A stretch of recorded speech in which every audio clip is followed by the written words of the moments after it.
you want to say your perspective? Maybe jadi from the example, it is from our university. Mereka tuh lebih kayak memaksimalkan si high performance employee. Jadi mereka tuh lebih fokus untuk mengembangkan, mendorong si orang-orang yang mereka rasa punya potensi tinggi.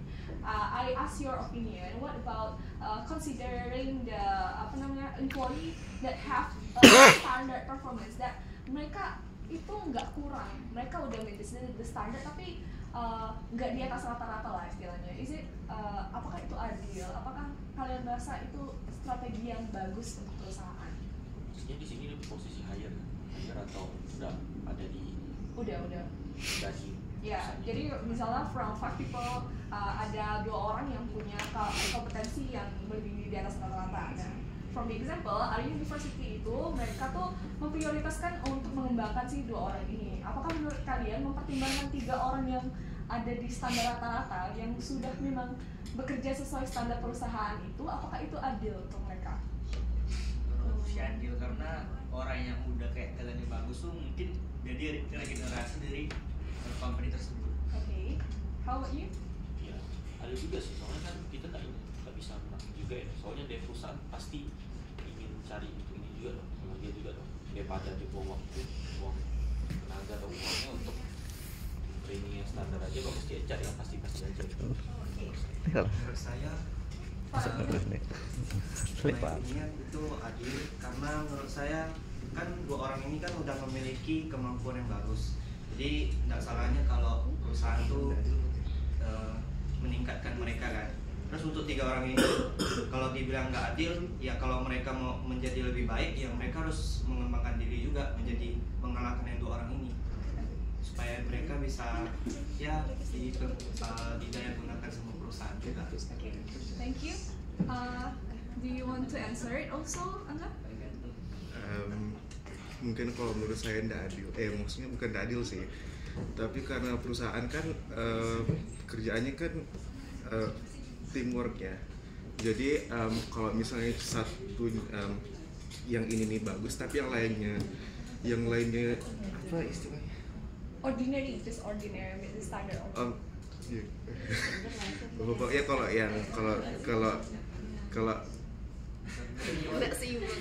nggak sih. Mungkin kalau misalnya lebih bagus kalau misalnya semuanya tuh performance-nya tuh bagus. Okay. Gitu ya sih, nggak tahu. So in my perspective, I also totally agree with you guys. Sebenarnya kalau misalnya dibilang itu adil atau enggak, sebenarnya itu adil-adil saja.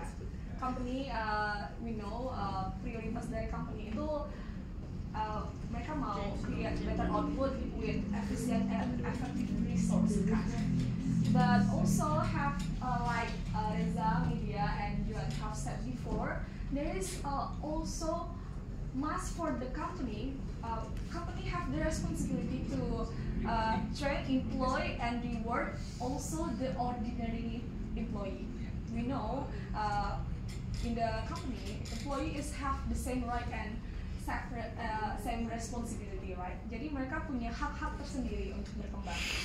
But dari example from Ari University ini, kita tuh bisa melihat esensinya itu bagaimana kan kita lebih mengapresiasi nih orang-orang yang ada potensinya di atas rata-rata. Nah, ini tuh juga bisa menjadi pendorong atau motivasi supaya for the ordinary employee ini mereka tuh nggak stagnan gitu loh. Maksudnya kayak menghidupkan ambisi yang seharusnya udah ada dari lama.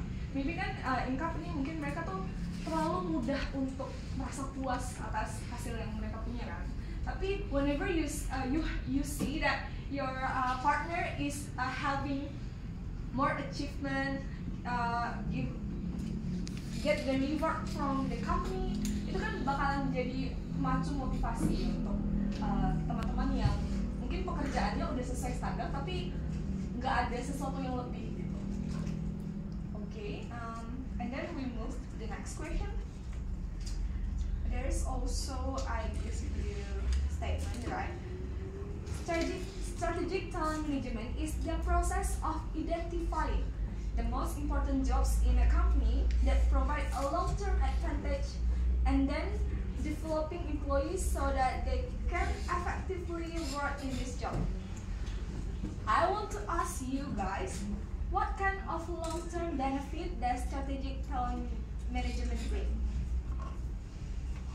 Anyone want to give your opinion?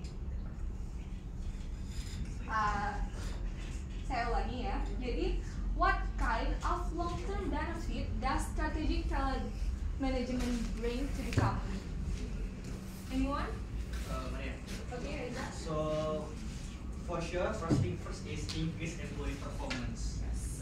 Kayak dari statement bilang kan di sini tuh identifying the most important jobs in company that provide long-term advantage. Jadi tentunya di sini tuh increase employee performance karena di strategi talent management ini mereka tuh kayak melatih kayak skill-skill yang diperlukan, terus pengetahuan yang diperlukan dalam pekerjaan tersebut. Jadi kalau kita memberikan pelatihan terhadap talent-talent tersebut, jadi mereka ini bakalan increase SDM tersendiri. Dan juga di sini bakalan improve efisiensi dan juga menyimpan maksudnya menghemat cost dari perusahaan. Jadi mereka cukup mengeluarkan kayak sekali training atau sekali pelatihan segala macam. Jadi mereka bisa kurangin cost kayak human error, terus juga mereka bisa kurangin karyawan karena mereka udah punya karyawan yang kompetensi di area tersebut. Jadi mereka bisa menghemat dana mereka dari seperti tunjangan, lalu ada gaji dan juga ya karena kebanyakan karyawan juga berat digaji, dan juga tentu yang terakhir itu bakalan ada kayak kompetitif antara karyawan. Ini nih bisa menjadi dua mata sisi antara bagus atau tidak. Di sisi bagusnya saat mereka berkompetisi satu sama lain, mereka bakalan kayak punya motivasi tersendiri agar mereka ini lebih di atas pada karyawan yang lain. Jadi mereka ini bakalan terimprove atau terstimulasi dalam pikiran mereka sendiri. Mereka ini harus kerja lebih bagus agar mereka kayak bakalan dianggap oleh perusahaan tersebut. Nah jeleknya mereka mungkin bakalan kayak agak-agak musuhan nih. Tapi kalau dari sisi company itu bagus dalam supaya mereka ini kompetitif antara karyawan, supaya mereka lebih produktif segala macam. Karena orang-orang yang udah termotivasi dan segala macam atau mereka yang udah berkompetisi tentunya mereka saling ingin menang ya. Jadi kalau ingin menang mereka tentunya perlu improve diri mereka masing-masing, terus improve knowledge mereka juga, terus juga mengkompetensikan diri mereka dalam area tersebut. Okay.